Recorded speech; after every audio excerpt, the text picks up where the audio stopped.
এই কি বলে আমাদের আমল নামার ভিতরে জিহাদ নাই, আমাদের আমল নামার ভিতরে বড় ধরনের কিছু নাই। আমাদের মোটামুটি বড় পুঁজি হলো নামাজ, কিন্তু অবস্থা হলো এই 70 বছর হয় নামাজ পড়ে জীবনে এখনো একটা রুকু নবীজির রুকুর মতো দিতে পারে, নবীজির রুকুর মতো করে একটা রুকু দিতে পারে না, নবীজির সিজদার মতো একটা সিজদা এখনো বানাইতে পারে না। কেন? নামাজের প্রশিক্ষণ নেয়, নিয়ম জানে না। ছোটবেলায় বাবা দাদা চাচাদের হাত ধরে যুবকরা মসজিদে আসা শুরু করছে, আল্লাহ পাকের দয়া সেই থেকে আল্লাহ পাকে মসজিদে রেখে দিয়েছে। ওই যে চলতেছে এখনো পর্যন্ত কোনোদিন নামাজের প্র্যাকটিক্যালি কোনো প্রশিক্ষণ নেয়নি। অথচ নামাজ প্র্যাকটিক্যাল প্রশিক্ষণ ছাড়া কখনো বিশুদ্ধ হওয়ার সম্ভাবনা একদম নাই, একদম নাই। এ কারণে রাসূল কারীম সাল্লাল্লাহু আলাইহি ওয়াসাল্লামের ইরশাদ, সাল্লু কামা রাআইতুমুনি উসাল্লি, প্রশিক্ষণ নিয়ে নামাজ পড়ো, প্রশিক্ষণ নিয়ে নামাজ পড়ো। নামাজ তো দূর কাবা, ওযুটাও তো এখন আমাদের শুদ্ধ সুন্দর হয় না। সুন্দর নামাজের জন্য তো ইসবাতে ওযু প্রয়োজন। ওযু পরিপূর্ণ না হলে নামাজ পরিপূর্ণতার প্রশ্নই আসে না। নামাজ পরিপূর্ণ না হলে জীবন সুন্দর হওয়ার প্রশ্নই আসে না। জীবন সুন্দর করতে চাইলে নামাজ সুন্দর করতে হবে, নামাজ সুন্দর করতে চাইলে ওযুকে পরিপূর্ণ করতে হবে। আজও আমরা তো ওযু করার নিয়মটাও জানলাম না। চেহারার সীমা হলো এই দুই কানের এই লতি থেকে এই কানের থেকে এই কান, কপালে চুল যে গজাইছে ওর গোড়া থেকে টুকুর নিচ পর্যন্ত, এটা হলো আমাদের চেহারা। আমাদের যাদের দাড়ি একটু বেশি, এখানে বেশ মোটা, অনেক বেশি দাড়ি, ম্যাক্সিমাম মানুষ ওযু করতে দাড়ি এই পাটটা ধরে এইখান থেকে মাঝখানে এই জায়গাটা ধরে না, ধুইতে হবে। গোসল এখানে গোসল, মাসাহ না। মাসাহ তো ইমরান ইয়াদিল মুক্তাল্লাকে আলাল উরফ, এই ভিজা হাতটা এখানে দিয়ে দিলেন, এটা তো মাসাহ হলো, এটা তো মাসাহ না, এটা তো গোসল। গোসল হলো পানি সেখান থেকে গড়ায় দিতে হবে, তার নাম হলো গোসল। বহু মানুষ আছে এইভাবে ওযু করে, শুধু ভেজা হাত কোন রকম, এখানে কারো যায় এই এটা যদি না ভিজে ধৌত না হয় ওযু হবে না। ওযু যদি না হয় খানায় কাবার ভিতরে ঢুকে নামাজ পড়লেও নামাজ হবে না। ওযুর মাসলাই জানা নেই, ওযুর প্রশিক্ষণ নেই, নামাজের প্রশিক্ষণ নেই, যাই করি দিনই কাজ, কানুন মানি না, নিয়ম মানি না, কেন জানি না। এই জন্যই তো আল্লাহ তাআলা আমাদের জিম্মায় প্রথম তলাবুল ইলমি ফরিদাতুন আলা কুল্লি মুসলিম, আগে জানো, এরপরে মানো, এরপরে কানো। আগে জানো, এরপরে মানো, এরপরে কানো। আগে যদি জানো তাহলে তোমার মানা সুন্দর হবে। নিজে মানার পরে অন্যকে এই কাজের জন্য টানতে পারলে তাহলে এই কাম তারা গ্রহণ করবে। নিজে আমল করে নেওয়ার জন্য ওয়াজ করবো, জীবনেও কোনোদিন সে ওয়াজ গ্রহণ করবে না। এই জন্য জানা মানা টানা, আমি জানবো, মানবো, আমার ফ্যামিলি, আমার সন্তান, সকল মুসলমানদেরকে এই কাজের জন্য টানবো। তো প্রথমটাই আমাদের হয়নি, জানাটাই হয়নি। আল্লাহ তাআলা আমাদের সকলকে আজীবন যে কাজটাই করবো সেটা সঠিকভাবে জেনে সঠিকভাবে আল্লাহ তাআলা আমাদেরকে আমল করার তৌফিক দান করুন। মুহতারাম হাজিরিন, আমি কোরআন হাকিমের একেবারে অল্প অংশ পড়েছি। একদম অল্প অংশ পড়েছি। আর নবী করিম সাল্লাল্লাহু আলাইহি ওয়াসাল্লামের জবানে লোকমান হাকিম তার ছেলেকে নসিহত করেছিলেন, পয়গম্বরের জবান থেকে সেই নসিহতটা করেছে।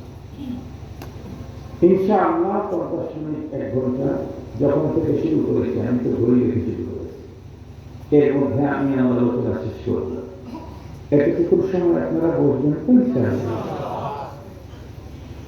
أخرى هذه الإمام جاء في كلمة الرسول في آية كلمة الله تعالى ترقي وحبيب كيفية اكتوارا করেছে ওয়াদাকিস। তবু হাবিব আমার আপনি বারবার দিন আলোচনা করতে থাকেন, বারবার। কেন? فإن الذكرى تنفع المؤمنين, কারণ দিনই আলোচনা অন্য কারো ফায়দা হোক আর না হোক, ইমানদারের ফায়দা হবেই হবে। এ কথাটা মোল্লার না তো, এ কথাটা আল্লাহর কথা, এ কথাটা মোল্লার না, আল্লাহ। সঙ্গত কারণে আমাদের দেশে এক দুই শ্রেণীর মানুষকে আমরা দেখি। আমি ইসলামে শুনেছি তারা অনেক সময় গর্বের সাথে বলে, হুজুর মাটিতে যায় না, ভাব নিয়ে বলে। আবার অনেকে নিজেদেরকে দিনের ঠিকাদারও মনে করে, এই শ্রেণীরও কিছু আছে।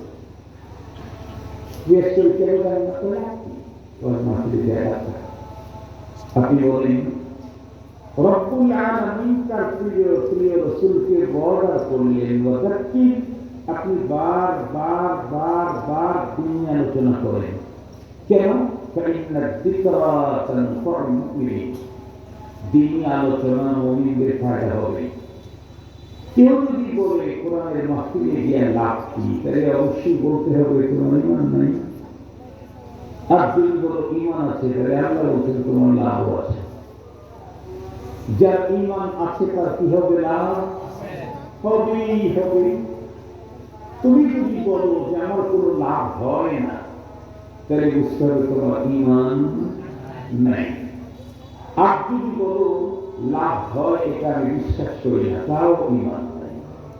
কারণ কোরআনের কোন শব্দ, কোন বাক্য অবিশ্বাস করলে ঈমান আসে না।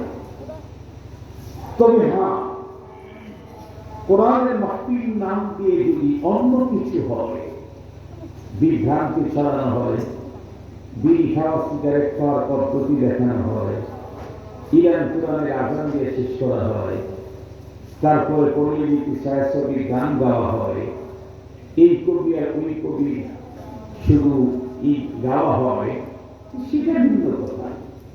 কিন্তু যেখানে কোরআন থেকে আলোচনা হয়, হাদিস থেকে আলোচনা হয়, নবী, সাহাবী, তাবেঈ, তাবেঈদের ঈমান দীপ্ত আলোচনা হয়, সেই মাহফিলেও ফায়দা হয় না, এ কথা কোন মুমিনের মুখে মানায় না। আসুন, আমি আলোচনাটা শুরু করছি ওই কারণে মরণ উঠে যাওয়ার সাথে সাথে অনেক কিছু চলে গেল। চিন্তা করলাম যে আমাদের জীবনে কোরআনের আলোচনার প্রয়োজনটা কোন জায়গায়। প্রয়োজন বুঝেছি, কিন্তু কতটুকু প্রয়োজন, কোন কোন ফায়দা হয়, এটা না জানার কারণে আমরা অনেক মাহফিলের শুরু থেকে শেষ পর্যন্ত অবস্থান নেই না। প্রতিটি শ্রোতা তার নিজস্ব চয়েসফুল বক্তার অবস্থায় শোনে। এটাই জাতির জন্য আগামী দিনের জাহালত তাদেরকে ছেয়ে বসবে, তার একটা বড় কারণ। খুব ভালো করে কথাগুলি বুঝবেন। আমি এই জন্য চিন্তা করলাম, দিনী আলোচনার প্রতি যাতে অঞ্চলের মানুষের আগ্রহ তৈরি হয়, আর যেন তারা গভীরভাবে দিনী আলোচনা শোনে, এই বিষয়টা তাদের নলেজ পর্যন্ত দেওয়া দরকার। তবে আমি আমার কথা বলবো না, আমার পয়গম্বরের হাদিস থেকে বলবো। তো আল্লাহ তাআলা কি বললেন? আপনি বারবার দিনী আলোচনা করেন। কেন? এটা ঈমানদারদের জন্য বড় ফায়দা। এখন কথা হলো ঈমানদারদের জন্য কি ফায়দা। এই কথাটা হৃদয়ের গভীর পর্যন্ত পৌঁছাইতে চাইলে প্রথমে একটা ছোট্ট ভূমিকে বুঝতে হবে। আপনারা বলেন তাম দুনিয়াতে যত মানুষ আছে সমস্ত মানুষগুলি দুই প্রকার। এক প্রকারের মানুষ পরপার বিশ্বাস করে, পরপারের সুখ দুঃখ বিশ্বাস করে। আর এক প্রকারের মানুষ এই বিশ্বাসগুলি যা করে না। যারা বিশ্বাস করে না তাদেরকে নিয়ে আমার আজকের কোনো আলোচনা নেই। যারা পরপারকে বিশ্বাস করে তাদেরকে নিয়ে আমার আলোচনা।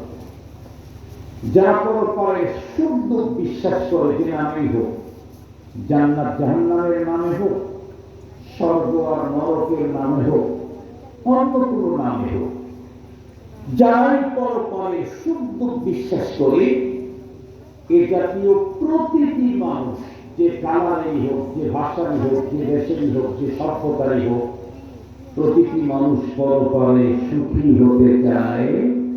একজন মানুষ পরপারে দুঃখী হতে চায় না। এই বিষয়টাকে ভালো করে বুঝবার জন্য একটা বিষয়, যে আপনাদের অঞ্চলে কি হিন্দু আছে? আছে।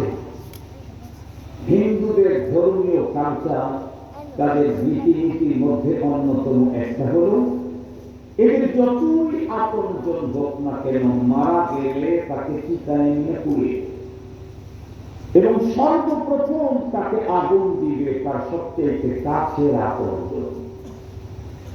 কেন পোড়াবে? জন্মদাতা পিতাকে সন্তান পুড়িয়ে দেয়, গর্ভধারী মাকে সন্তান তার মুখে আগুন লাগায়, পরিবার টুকরা সন্তান কাকে পর্যন্ত পুড়িয়ে ছাই করে দেয়। মানুষ স্ত্রীর জন্য ঘর ছাড়ে, বাড়ি ছাড়ে, বাবা ছাড়ে, মা ছাড়ে। ওদের স্ত্রী যদি বিশ্ব সুন্দরী হয়, যাকে ছাড়া জীবনে একটা মুহূর্ত সে দূরে থাকে নাই, এই মানুষটাও যদি মারা যায়, তাকেও চিতায় নিয়ে পুড়িয়ে দেয়। কেন? তাদের আকীদা বিশ্বাস হলো, একজন মানুষ জীবন চলার পথে বাঁকে বাঁকে, ফাঁকে ফাঁকে সৃষ্টিকর্তার সাথে অনেক ভুল বেজুরি হয়েই থাকে।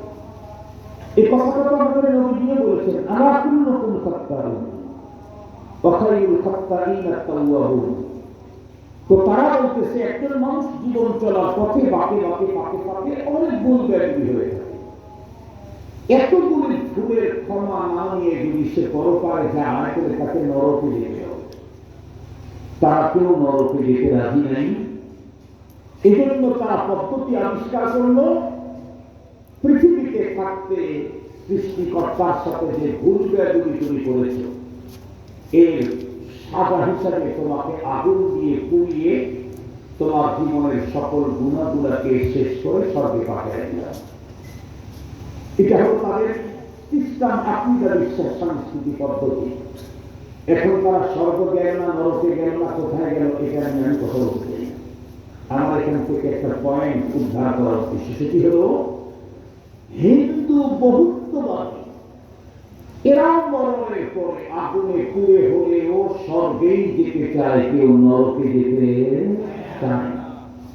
তো আমরা যারা তাওহীদবাদী মুসলমান, আমরা কোথায় যেতে চাই? জান্নাতে যেতে চাই।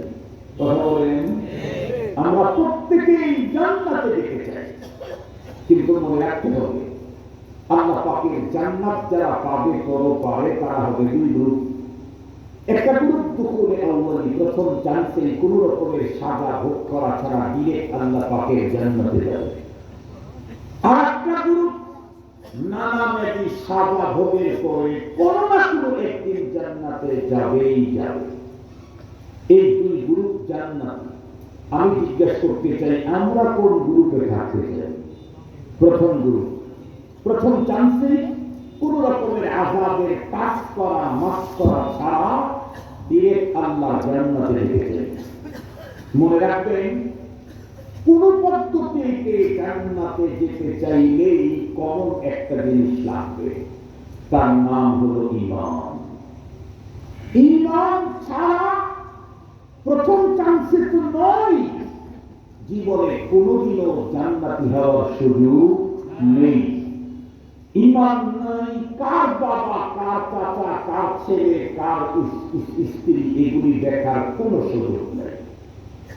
এ কারণেই তো আমাদের পয়গম্বর, যে আমাদের পয়গম্বর, আমাদের নবী, নবীদের নবী জনাবে মুহাম্মদুর রাসূলুল্লাহ সাল্লাল্লাহু আলাইহি ওয়াসাল্লাম, ওনার আপন চাচা। সে কেমন চাচা? পৃথিবীর ইতিহাসের সর্বশ্রেষ্ঠ চাচা, ভাতিজার জন্য চাচা কোরবানি পৃথিবীতে যত মানুষ করেছে খাজা আবু তালেবের চাইতে বেশি কেউ করতে পারে না। খাজা আবু তালেব তো এমন একটা মানুষ, ইসলামের প্রাথমিক যুগে হিস্টোরি পড়তে গেলে পাতায় পাতায় খাজা আবু তালেবের নাম পাওয়া যায়। ইসলামের শত্রুতায় নয়, ইসলামের সহযোগীদের কাতারে তার নাম। খাজা আবু তালেব ইসলামের জন্য এতটা কোরবানি করেছে, আমার আপনার মতো 2-10 লাখ মুসলমান একত্রিত করলেও ইসলামের জন্য ওই পরিমাণে কোরবানি আমাদের হয়নি। কিন্তু এই লোকটা ঈমান না থাকার কারণে পরপারে জান্নাতি হওয়া কোনো সুযোগ নেই। আর একজন পয়গম্বর, উম্মতের মুসলিমার পিতা, মিল্লাত আবিকুম ইব্রাহিম হুয়া সাম্মাকুমুল মুসলিমিন, খলিলুল্লাহর পিতা আদম, পয়গম্বরের পিতা খলিলুল্লাহর পিতা হওয়ার পরেও জান্নাত নাই। কেন? ঈমান নাই, জান্নাত নাই। আরো একজন জলিলুল কদর পয়গম্বর, যে পয়গম্বরের এক আবেদনে আল্লাহ পাক তামাম পৃথিবীর সকল কাফের মুশরিকদের আন্দা বাচ্চা সমূলে শেষ করে দিয়েছেন, সাইয়্যিদনা হযরত নূহ আলাইহিস সালাম রব্বুল আলামিনের কাছে আবেদন করেছিলেন, রব্বি লা তাযার আলাল আরদি মিনাল কাফিরিনা দাইয়ারা ইন্নাকা ইন তাযারহুম ইউদিল্লু ইবাদাক ওয়া লা ইয়ালিদু ইল্লা ফাজিরান কাফারা। পয়গম্বর আবেদন করলেন, আল্লাহ তুমি পৃথিবীতে কাফের মুশরিক বেঈমান নাস্তিক মুরতাদদের একটা আন্দা বাচ্চাও রেখো না। কেন? আমি ওদেরকে এমন কোন পথ পদ্ধতি অবলম্বন করি নাই যেই পথে ওদেরকে তোমার দিকে ডাকি নাই। আমি ওদেরকে দিনে দেখেছি, রাত্রে দেখেছি। ইন্নী দাউতুহুম লাইলান ওয়া নাহারা, আমি দিনে দেখেছি, রাত্রে দেখেছি, আস্তে দেখেছি, জোরে দেখেছি, লোকালয়ে দেখেছি, একে একে দেখেছি। কিন্তু ওদের কন্ডিশন কত ভয়ঙ্কর। কুল্লামা দাউতুহুম লিতাগফিরা লাহুম জাআলু আসাবিআহুম ফি আযানিহিম ওয়া আসররু ওয়াস্তাগশাউ সিয়াবাহুম ওয়া আসররু ওয়াস্তাকবারু ইসতিকবারা। যখন আমি দেখেছি লিতাগফিরা লাহুম, তুমি যাতে করে ওদেরকে ক্ষমা করে দাও, জাআলু আসাবিআহুম ফি আযানিহিম, ওরা আঙ্গুলগুলি কানের ভিতরে শক্ত করে সিপি দিয়ে দিত যাতে আমার কথাই শ্রবণ করতে না পারে। ওরা ভয়ঙ্কর দ্বন্দ্ব দেখিয়েছে, এই জন্য এরা একজন ফিলিপে শেষ করে দাও। আল্লাহ সাথে সাথে পয়গম্বরের আবেদন মঞ্জুর করলেন, বললেন ঠিক আছে, আমি তো অপারেশন টিম পরিচালনা করব, আপনি আর আপনার লোকদেরকে তো বাঁচতে হবে।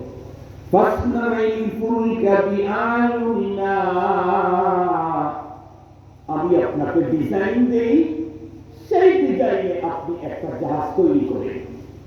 এক পর্যায়ে হলো মহাপ্লাবন, পৃথিবীর সমস্ত কাফের আন্দা বাচ্চা সব শেষ করে দিলেন। সেই পয়গম্বর ওই রবের কাছে আর একটা আবেদন দিলেন, ইন্নাহু মিন আহলি, আল্লাহ আমার কেনান, আমার পরিবার টুকরা, আমার ছেলে, ওর ব্যাপারে আপনার কাছে একটু প্লিজ। আল্লাহ তাআলা সাথে সাথে উত্তর দিয়ে দিলেন, ইন্নাহু লাইসা মিন আহলিক। এটার ব্যাপারে অ্যাপ্লিকেশন করলে কোনো লাভ হবে না। কেন? কারণ ঈমান নাই। এ ব্যাপারে আবেদন দিয়ে নবী হলেও কোনো লাভ নাই, নবীর পিতা হলেও ঈমান নাই, মুক্তির পথ নাই। নবীর পুত্র হলেও ঈমান নাই, মুক্তির পথ নাই।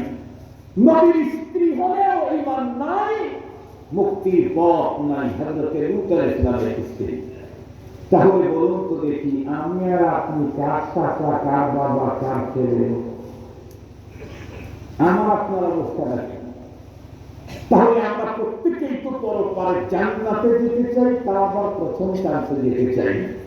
প্রথম যে পুঁজিটা লাগবে সেই পুঁজিটার নাম হলো ঈমান। কথা বলেন, সেই পুঁজির নাম কি? এখন আমি আপনাদেরকে জিজ্ঞাসা করি, এই পুঁজি কি আমাদের আছে? আছে। কথা বলেন না আলহামদুলিল্লাহ? আছে। আছে যে তার প্রমাণ কোরআনী আর ঈমানী আলোচনার স্টেজের মধ্যে আমরা এসেছি। আমাদের কাছে ঈমান আছে, কিন্তু যে ঈমানটা আছে এই ঈমান কি আমাকে পরপারে দিয়ে কোন রকমের সাজা গোচ্ছা আল্লাহর জান্নাতে দিতে পারবে না। কেন পারবে না? আমার ঈমান বড় ভয়ঙ্কর দুর্বল, একেবারে উইক। ইমাম বুখারী রাহমাতুল্লাহ আলাইহি বলেন, আল ঈমান ইয়াজিদ ওয়া ইয়ানকুস, ঈমান কমে এবং বাড়ে। আমাদেরটা বাড়া না কমা? এতটাই কম, এতটাই দুর্বল। আমাদের ঈমান আমাদেরকে গরমের মৌসুমে ফজরের সময় মসজিদে এনে ফজরের নামাজ পড়াইতে পারে, শৈত্য প্রবাহ শুরু হলে তখন আর আমার ঈমান আমাকে ফজরে মসজিদ পর্যন্ত আনতে পারে।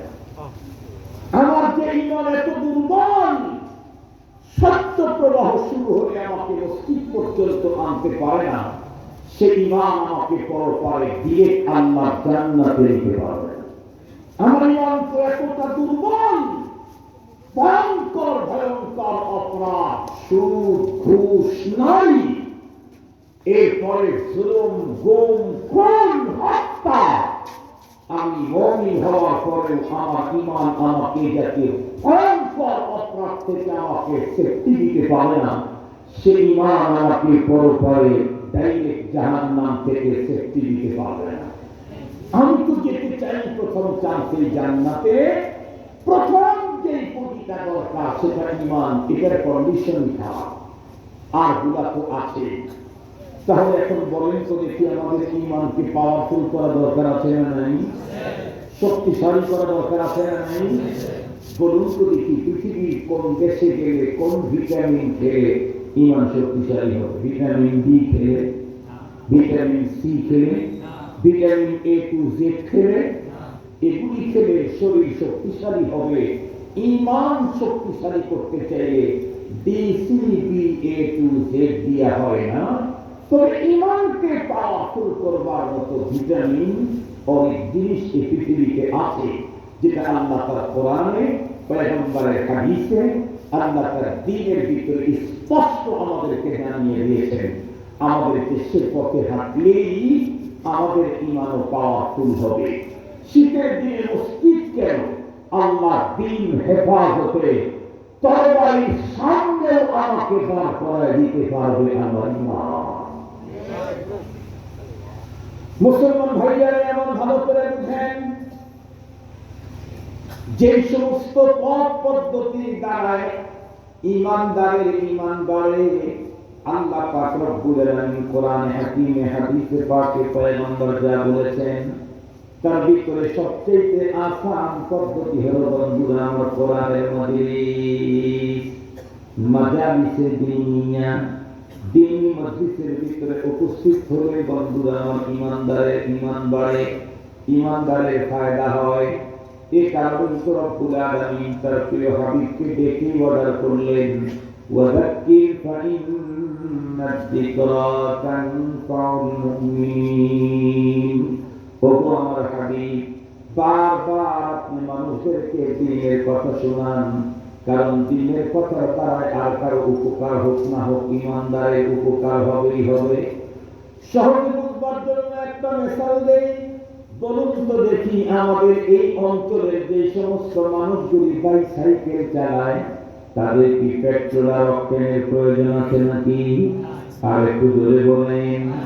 যারা বাইসাইকেল চালায় তাদের তো পেট্রোল অক্টেনের দরকার নাই। পেট্রোল অক্টেন কার দরকার?